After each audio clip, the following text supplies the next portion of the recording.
So we've got to understand that we got to be more careful with who we trust. Because mishandled trust, misguided trust, or trusting the wrong people will have you jacked up. Because people will tear up your life and move on with theirs. And then watch you fail at attempting to get it all right. Trust in the Lord with all thy heart. Lean not to thy own understanding. In all thy ways acknowledge him. You got to relate your whole life to him. Whole life to him. Whole life to him. Not just Sundays. Not just Wednesdays if we come. Not just when we have special services and events. Not just when Bishop calls, but whole life. Every day, everything. My mama used to say, you ought to take them to the grocery store with you. Let them pick out some groceries for you. I mean, he only created it.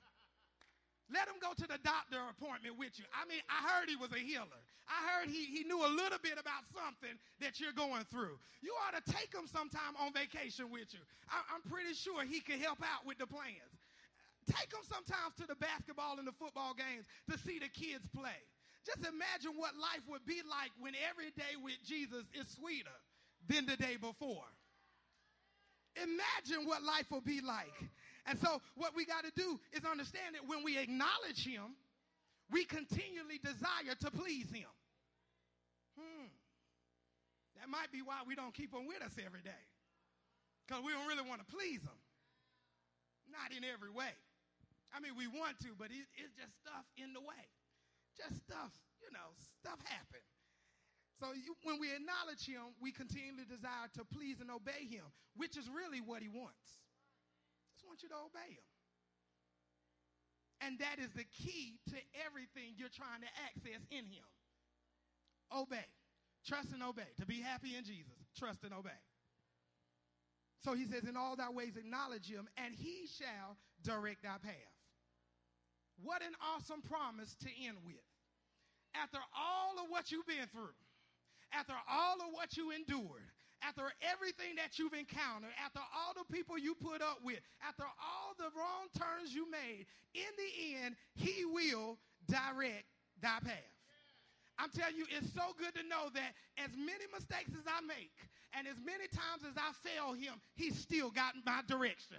He's still got my map. He's still got me lined up in his plan. So really, there is no wrong turn in him. Because what he'll do is cause everything to work for good. He'll cause everything to work out for you. And so reality says we don't lose this thing. We don't lose this thing. There is a reward for trusting and obeying God. You're not just doing it. You're doing it with a purpose. I know everybody else done been through what you've been through and came out okay, came out below good, but you got a purpose for going through it. And because you got purpose, God's got to bring you through it and give you what you need because you went through it. Now that should have got somebody excited right there, because you realize that in everything that I'm going through, he's got something on the other side. There is purpose. So Pookie and them kids is at school acting up, tearing up the place. They done call, everybody mama to come out and get their kids, and then they call you, and you got attitude because you think your child done acted up, but they really honoring him and rewarding him for his faithfulness and his standard. Why? Because he's got purpose. You've been through relationships. Seems like nobody works out. Nobody fits. But what God was doing was positioning you in your purpose. And so everything wasn't out to get you. Everything wasn't to take you out. You've got to understand that when you learn to trust God, he will literally lead you step by step to where you need to be. Now, that's interesting because, again, so many times we find out where we don't fit before we find out where we fit. I'm telling you, after you done try, wouldn't it be great if one time we could just get it right on the first time? I'm talking about you put your hand to the plow and it just works out. I'm talking about the whole field is ready. But many times God will allow us to just hit our head time after time, problem after problem, situation after situation, for you to understand it's working out. And so you're saying, God, why? Why? Why? And God says, purpose.